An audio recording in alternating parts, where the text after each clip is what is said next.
So I'm going to put it into the flame. I'm getting the tip of the glass hot right about here. And then I'm going to reach into the flame, grab that piece, and remove it. So that's the leftover from the last piece that was made. And that's the waste. So that just goes right in the can there. Next, I'm going to heat up about 2 inches of the glass tube. So I'm just slowly working my way down, warming up the glass.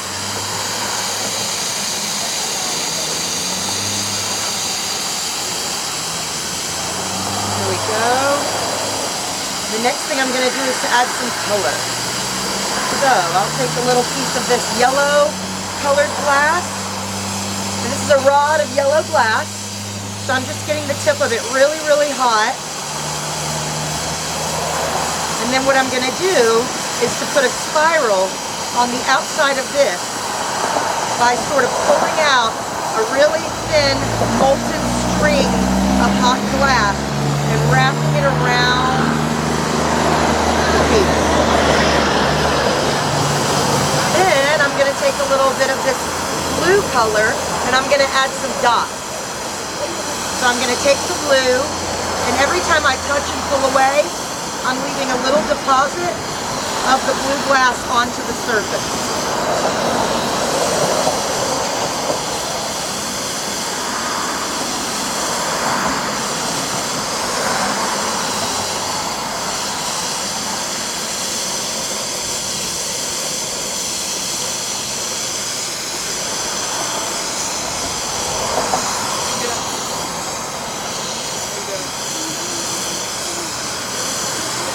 So I'm going to be making a Christmas ornament if you're wondering. And the next thing that I'm going to do is to gather it down into a ball. So gravity can be my friend or my enemy in these situations, right? So I'm going to use gravity to work to my advantage and not to my detriment. So I'm holding the glass at an angle. And the reason I'm doing that is because as the tip of the glass becomes molten or liquid, it will begin to flow as liquid naturally wants to do in the direction of gravity. So because I'm holding it at an angle up in the air on this end, I'm forcing the glass to very slowly migrate in this direction towards my hand. And as it collapses down on top of the glass below it, it merges with the glass below it. And so it's basically becoming thicker and thicker and thicker as it's gathering glass as it comes along. So it's kind of like a little glass avalanche. It just kind of collapses down on top of the layer below it until I have a fat little round blob of glass. So you may be noticing that I've got a nice round ball forming at the end there. And that's the gather of glass that I need to blow. So now I'm going to bring it back up horizontal or level, and I'm going to make sure that the blob or wad of glass that I've gotten gathered up is evenly heated all over.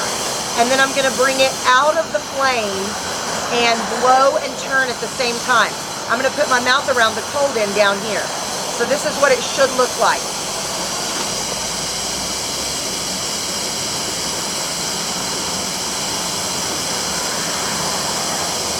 Here we go. So that's a nice round ball. The next thing I want to do is to take my claw holder and warm it up. Now this glass is around 2,000 degrees. It is extremely hot. So we don't want to touch it with our hands, not even for a second. So I'm going to warm up the claw tool here, which will allow me to hold on to the really, really, really hot glass. So I'm going to place that on there, tighten that down just a little. And then the last thing I have to do over here is get the area hot right where it kind of goes back into the body of the tube. And so right in here is where I want to fabricate my hook. And I want to get it really soft and pliable. I can feel it getting soft, so I can bend it like that. I'm going to pull it out of the flame, and I'm going to stretch it out and loop it over, and that makes my hook. So then the last thing I have to do is just to very carefully heat one spot where I want to remove it without overheating the whole hook, and that gives me a nice ornament with a beautiful hook and a little soft spot there. Thank you. Thank you for watching. So you can see, I'm going to bring it around and let you guys see it a little closer up, but you can see that light yellow swirl and then the little light blue dots that are all over it there. Cool. And I teach classes if you want to learn, or if anyone you know wants to learn to blow glass. I'm in Memphis, right around the corner. Ah, okay. All right, so now this has to cool very slowly. So if I were in the kiln, or I'm sorry, if I were in the kiln, I'd be on fire. If I were in the studio, I would put this inside of a kiln, right? And so I'm not in the studio right now. So instead of having a kiln to tote out with me, I'm going to put it into this material here. I've got a couple things in here left over from my demonstration yesterday. So I'm just gonna dig a little hole here, drop this ornament right down in there, and cover it up.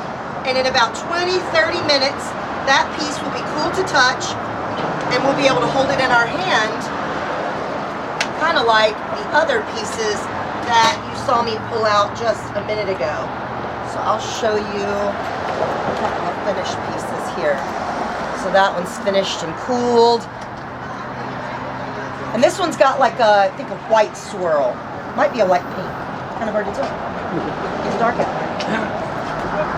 All right.